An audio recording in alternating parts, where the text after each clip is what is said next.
Ici Mathieu Daou, conseiller en communication par intérim.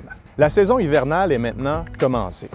Lorsqu'il y a des intempéries majeures, le Centre de service scolaire des Draveurs doit prendre des décisions importantes quant au transport scolaire et aux services éducatifs. Mon collègue Guy Belair coordonne tout le processus de prise de décision. Donc, l'opération débute vers 5 heures le matin, où je vais commencer par regarder les prévisions météorologiques pour les prochaines heures, mais aussi pour le reste de la journée. Je vais consulter différents partenaires. Je vais aller voir l'état des routes principales sur Québec 511, par exemple.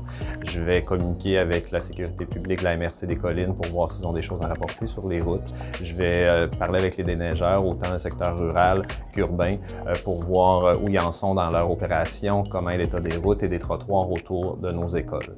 Il arrive que je vais consulter mes collègues des autres centres de services de la région pour voir où ils en sont aussi dans leur opération. Donc, à 5h30 ou plus tard, je fais un compte-rendu à Manon Dufour, la directrice générale, pour qu'elle puisse prendre la meilleure décision. À partir de la recommandation du service qui est basée sur l'analyse des éléments qu'on a et la concertation avec les différents partenaires, il y a 3 décisions possibles. La première, c'est de maintenir les opérations normalement. La deuxième, c'est de suspendre le transport. Ça pourrait être seulement le secteur rural. Dans ce cas-là, les écoles demeurent ouvertes ainsi que les services de garde. Et la troisième, c'est de complètement fermer les établissements. Il faut comprendre qu'il y a des enjeux majeurs dans cette décision-là, notamment le fait que les élèves doivent fréquenter 180 jours d'école par année.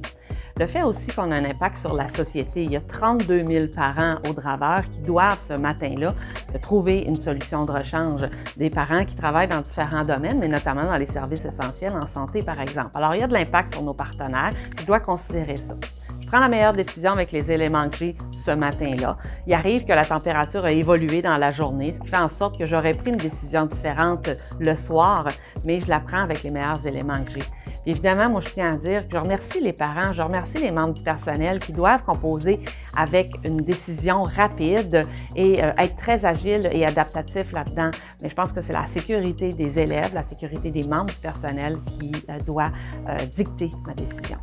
Lorsque la décision finale est prise, l'information est immédiatement communiquée à la population sur notre site Internet, sur nos pages Facebook et Twitter, par téléphone sur notre boîte vocale, ainsi que par l'entremise des stations de radio et de télévision. Vous avez des questions ou des commentaires? Écrivez-nous.